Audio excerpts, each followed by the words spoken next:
En une nuit, tout a basculé, sans avertissement, sans délai, sans arrangement discret. Compte gelé, propriété scellée, autorisation de voyage suspendue. 113 noms, dont des figures jadis centrales, ont vu leur puissance financière s'éteindre d'un coup. Le geste a été décrit comme une opération de sécurité avec une accusation grave. Préparer l'assassinat du président et le renversement de l'État en utilisant l'argent comme arme.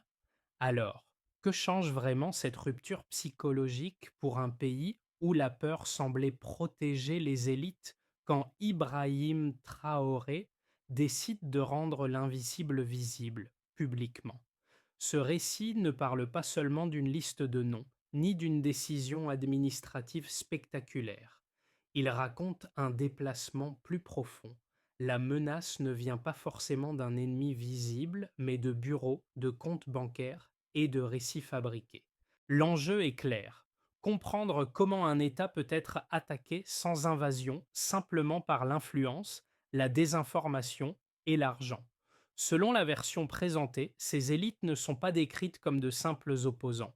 Elles sont accusées d'avoir préparé un assassinat présidentiel et un coup d'État, en mobilisant des relais internes et des soutiens extérieurs. Ce point change tout parce qu'il transforme l'argent en preuve de danger, pas en preuve de respectabilité. Ce qui frappe, c'est l'effet psychologique.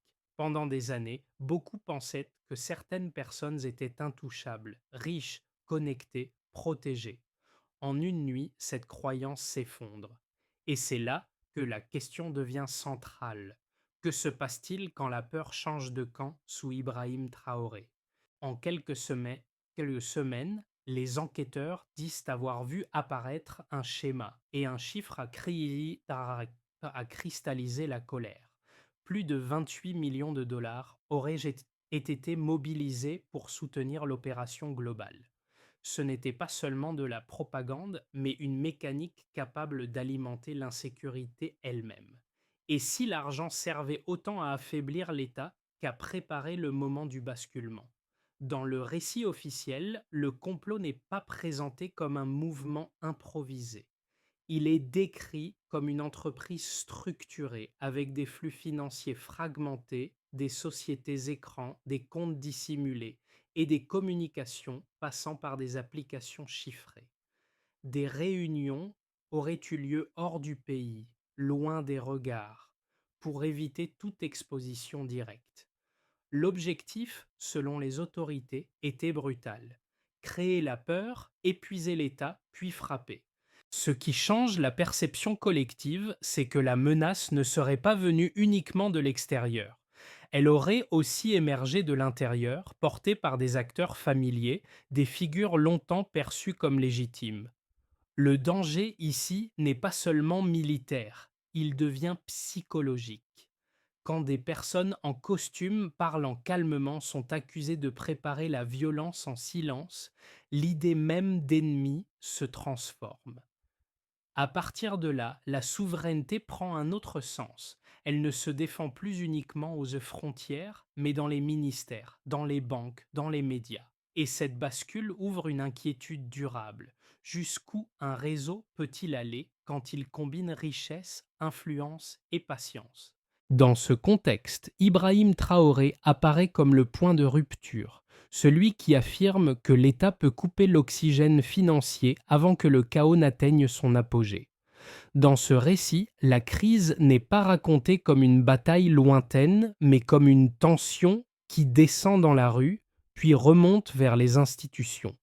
Les discussions commencent sont dites dans les quartiers, pas dans les salons officiels. Les soldats deviennent plus vigilants. Les citoyens, eux, apprennent à lire autrement ce qui se passe. La souveraineté n'est pas un mot, c'est une alerte permanente. Le personnage guide n'est pas seulement un individu, mais une idée incarnée.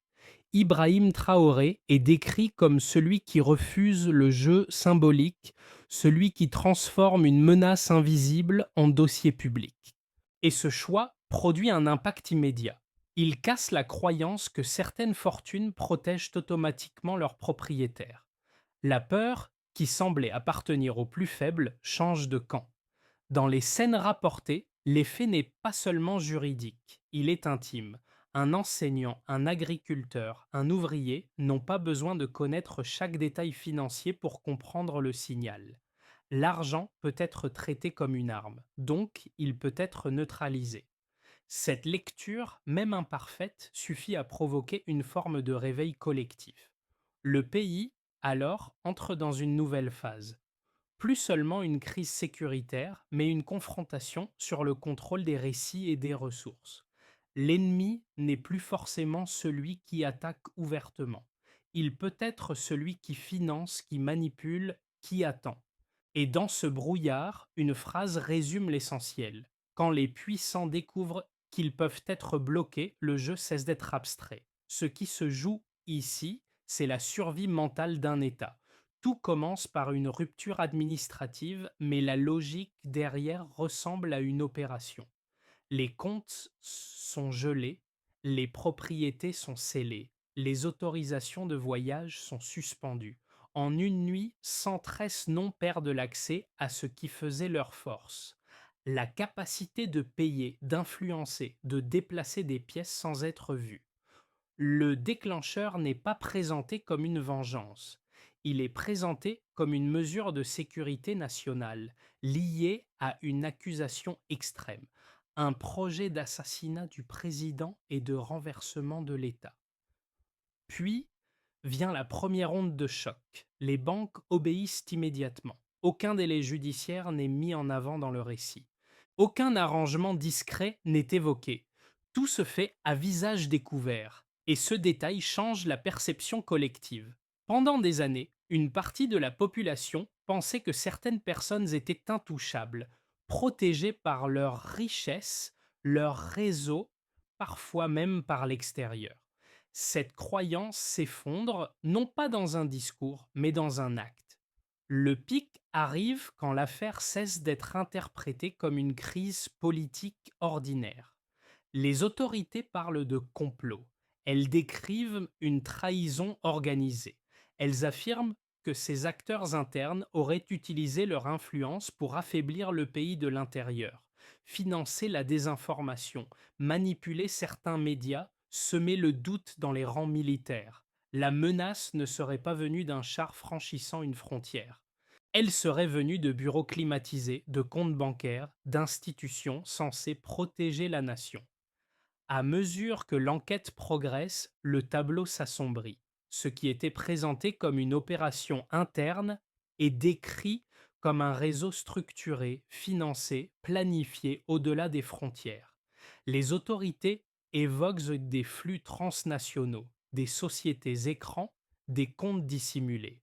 L'argent circule sans laisser de traces visibles, fragmenté, toujours en mouvement. Les communications passeraient par des applications chiffrées. Des réunions se tiendraient discrètement hors du pays. Et l'objectif, selon la version officielle, est simple. Créer la peur, épuiser l'État, puis frapper au moment où tout est déjà saturé. En parallèle, un autre levier apparaît. Le récit médiatique, semer le doute, présenter le pouvoir comme instable. Préparer psychologiquement l'opinion à un changement imposé. Dans cette guerre moderne, les chars ne sont plus nécessaires. Les histoires le suffisent. Et c'est ici que la crise devient existentielle. Si la bataille se joue sur la perception, alors la défense nationale dépend aussi de la capacité d'un peuple à reconnaître la manipulation. Les répliques, elles, se propagent. Dans les semaines précédant le gel des avoirs, le pays aurait déjà commencé à trembler. Explosions, embuscades, tentatives d'infiltration. Au début, tout semble dispersé. Puis les enquêteurs disent avoir établi un schéma, des attaques non aléatoires, destinées à fatiguer, désorienter, saturer. Même l'aéroport de la capitale aurait été visé par des tentatives d'infiltration. La violence devient une couverture, la peur devient un carburant. Et au cœur de ce mouvement, un point de bascule se dessine. En coupant l'oxygène financier, l'État prétend avoir fissuré la coordination avant l'exécution. Dans ce cadre, Ibrahim Traoré n'est pas seulement un nom. Il devient la ligne qui sépare l'ancien réflexe de l'impunité et une nouvelle phase de confrontation ouverte. Le récit officiel insiste sur un point. L'argent n'aurait pas été un décor mais le moteur. Avant, l'influence circulait sans bruit. Après, elle se serait retrouvée à court d'oxygène. Cette bascule se lit dans trois repères chiffrés, utilisés comme preuve d'un plan structuré, pas d'une agitation improvisée. Pour commencer, il y a 113 noms. Ce chiffre n'est pas présenté comme un symbole vague. Il est décrit comme une liste d'élite, avec des profils lourds, anciens présidents, généraux, magnats des affaires, patrons de médias, figures politiques installées depuis des décennies. Plus la liste est large, plus l'opération paraît organisée. Ensuite, il y a plus de 28 millions de dollars. Selon l'unité de renseignement financier, cette somme aurait été mobilisée pour financer l'opération globale. Le récit détaille des usages possibles: mercenaires, armes, corruption d'officiers, achat de silence médiatique, propagation de récits anxiogènes. Ce point change la nature de l'accusation. Il ne s'agit plus seulement d'un conflit de pouvoir, mais d'un investissement dans le chaos. Quand une crise coûte si cher, elle devient une stratégie. Et puis, il y a plus de 60 suspects arrêtés dans la première phase. Là encore, le chiffre sert à renforcer l'idée d'un réseau. Il ne s'agit pas d'un seul homme ni d'un seul cercle. Les autorités décrivent des dossiers disséqués méthodiquement, relevés bancaires, appels téléphoniques, contrats, propriétés. Le message n'est pas seulement juridique, il est politique au sens profond. Le statut ne protège plus automatiquement. Plus d'arrestations, plus l'État affirme contrôler le récit. Ces trois chiffres ne prouvent pas tout, mais ils structurent avec la narration. Ils transforment une peur diffuse en histoire lisible, une menace interne soutenue par des relais extérieurs utilisant l'argent et la manipulation plutôt qu'une invasion visible. Ils servent aussi à justifier le choix de la lumière. Le Burkina Faso n'aurait pas opté pour des arrestations discrètes ni pour des accords enterrés. Il aurait choisi une procédure publique, des juridictions spéciales activées au nom de la sécurité nationale, des audiences diffusées, des preuves exposées. C'est là que le avant-après devient central. Avant, l'argent était souvent perçu comme un bouclier, une preuve de respectabilité, une manière de rester intouchable. Après, il est présenté comme une arme contre la nation, donc comme une cible légitime. Et ce renversement a un effet immédiat. Il déplace la peur, il change la prudence des élites, il modifie l'attention des citoyens.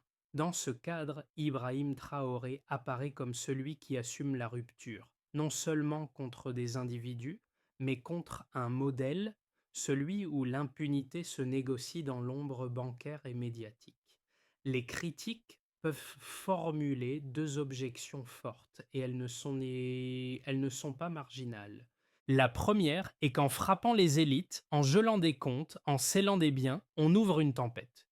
Même si l'objectif est la sécurité, le risque est de transformer une crise en polarisation permanente. Une partie du pays peut y voir une démonstration de force, une autre peut y lire une menace contre les contre-pouvoirs, surtout si les procédures paraissent rapides et massives.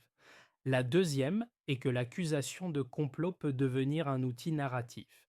Dans un contexte d'insécurité, il est facile d'agréger des événements dispersés et de les relier après coup.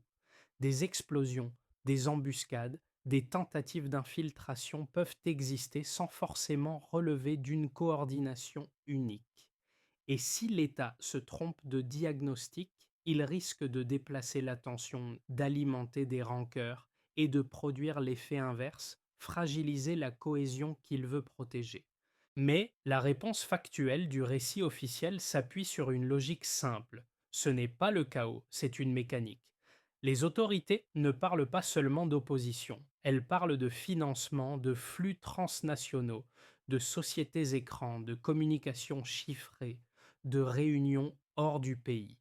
Elles ajoutent un point qui pèse lourd. Plus de 28 millions de dollars auraient été mobilisés, et l'argent aurait servi à la fois à la propagande et à l'insécurité. Si ce lien est réel, alors la violence n'est plus seulement idéologique, elle devient instrumentalisée. La seconde réponse tient au choix de la visibilité. Le récit insiste sur des audiences diffusées, des preuves exposées, des mécanismes expliqués. Il présente cette transparence comme une rupture avec l'opacité ancienne. Et il martèle une idée. Les titres ne protègent plus, les uniformes ne suffisent plus, les réseaux ne garantissent plus l'impunité. Dans ce cadre, Ibrahim Traoré n'est pas décrit comme un homme cherchant une revanche, mais comme le point de bascule d'un système qui refuse de laisser l'argent dicter l'issue. Reste une question pourtant. Si la peur change de camp aujourd'hui, comment empêcher qu'elle redevienne une arme demain? Ce n'est pas une formule décorative, c'est le pivot du récit. La menace n'est plus seulement celle d'attaques visibles. Elle devient celle d'un modèle influencé, financé, saturé, puis imposer une issue politique quand le pays est épuisé. À ce stade, les autorités décrivent une mécanique où la violence sert de couverture. Les groupes armés ne seraient pas une fin, mais un outil.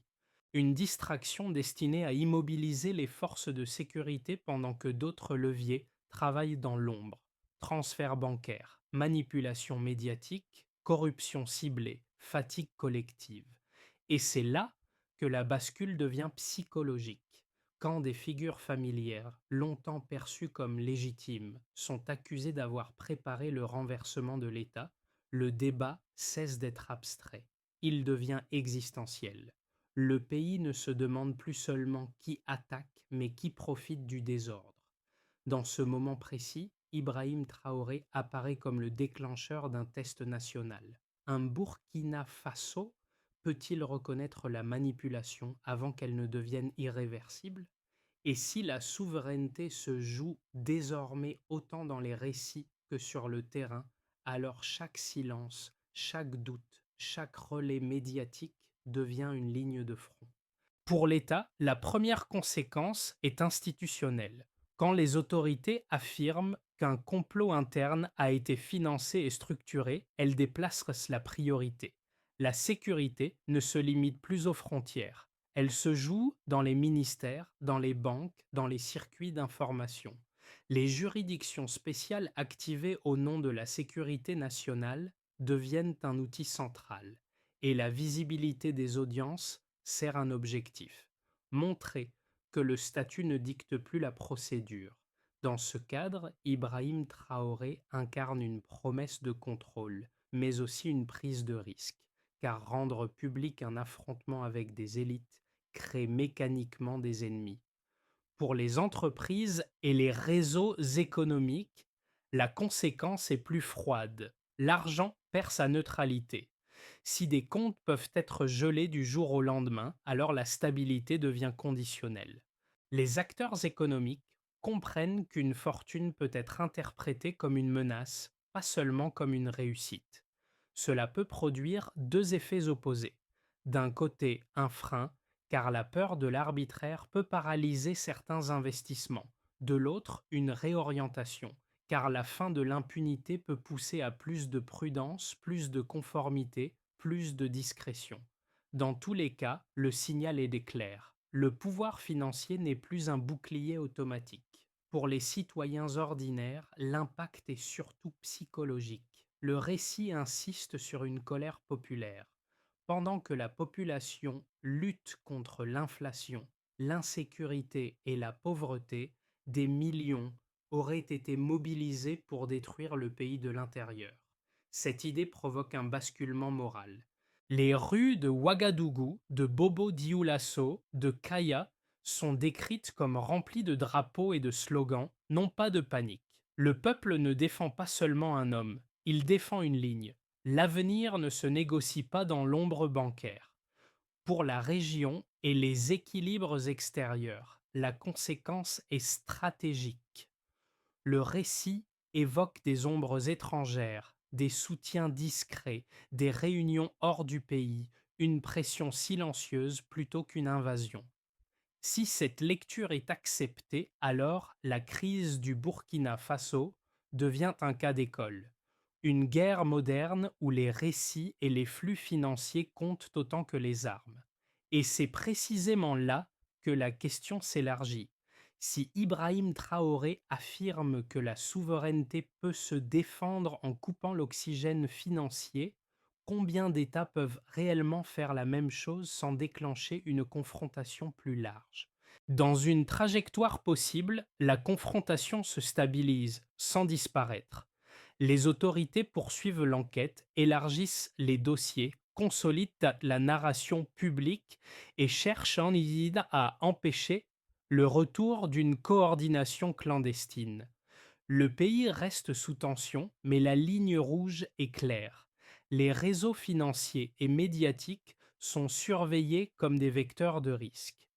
Ibrahim Traoré apparaît alors comme le gestionnaire d'un équilibre fragile. Maintenir l'élan populaire tout en évitant que la crise ne se transforme en cycle permanent de suspicion. Dans une version plus favorable, l'opération produit un effet dissuasif durable. Les paiements cessent réellement, les intermédiaires se retirent, les relais perdent leur capacité d'action et le modèle du chaos devient plus coûteux à reproduire. La visibilité judiciaire, dans cette hypothèse, renforce la confiance. Si la justice peut atteindre le sommet, alors l'impunité cesse d'être une tradition. La société se rapproche, les patrouilles locales se renforcent et l'État récupère une partie de sa marge de manœuvre, non seulement militaire, mais aussi narrative. Le pays n'est pas hors de danger, mais il gagne du temps. Dans une perspective plus sombre, la crise se déplace au lieu de se résoudre. Les adversaires cessent d'agir frontalement et passent à des formes plus diffuses. Rumeurs ciblées, fractures communautaires, pressions économiques, relais extérieurs plus discrets. L'insécurité continue de saturer les forces et la population s'épuise. Dans ce cas, la peur redevient une arme, non pas par explosion, mais par fatigue. Le danger revient avec des discours rassurants, des accords discrets et des comptes redevenus intouchables. La victoire psychologique de départ s'effrite. Dans ces trajectoires, un point commun demeure. La bataille, ce n'est pas seulement dans les casernes. Elle est dans la capacité collective à rester éveillée. Et c'est ici qu'une recommandation de lecture s'impose sans prédire. Regardez les signaux faibles. Qui parle? Quand? Et pour quel effet? Quel récit circule? Quel silence s'installe? Car si le pouvoir peut être contesté par l'argent et les histoires, alors la défense commence par l'attention. Pour quelqu'un qui regarde cette histoire de loin, le plus troublant n'est pas seulement la liste des noms, c'est l'idée que la crise moderne ne frappe pas toujours par un choc unique. Elle s'installe par saturation, elle use les nerfs, elle fatigue la confiance. Et quand la peur devient quotidienne, on finit par accepter l'inacceptable simplement pour respirer. Le récit insiste sur une chose, les coups d'État prospèrent sur le silence. Cela veut dire que l'indifférence n'est pas neutre. Elle devient un espace vide où d'autres remplissent le récit à votre place. Et dans cette logique, même le spectateur a un rôle, parce que la perception est un terrain. Pour un premier groupe, celui qui cherche surtout la stabilité, l'enjeu est de reconnaître le piège, croire que l'ordre revient quand une figure rassurante apparaît. Pour un second groupe plus méfiant, le risque inverse existe. Voir partout un complot et perdre la capacité de distinguer les faits des impressions. Pour un troisième groupe, plus engagé, le danger est la simplification, transformer une crise complexe en slogan, puis s'épuiser. Deux gestes simples peuvent aider sans prétendre résoudre. Le premier, ralentir avant de partager un récit anxiogène, parce que la panique mentale est un carburant. Le second, chercher la cohérence interne d'une histoire, en comparant ce qui est dit, ce qui est montré et ce qui est laissé hors champ. C'est une discipline, pas une posture. Dans ce cadre, Ibrahim Traoré devient un test de lecture. Non pas pour ou contre, Mais qu'est-ce qui est en train de se jouer réellement sous la surface? Dans le récit, la réponse n'est pas seulement répressive, elle est structurée comme une séquence, identifier, couper, exposer, juger, puis reconstruire. Et cette logique peut se résumer en 5 mouvements sans inventer de nouveaux faits, seulement en ordonnant ce qui est décrit. D'abord, il s'agirait de cartographier les relais. Qui finance? Qui diffuse? Qui protège? L'enquête est présentée comme méthodique. Relevé bancaire, appel téléphonique, contrat, propriété.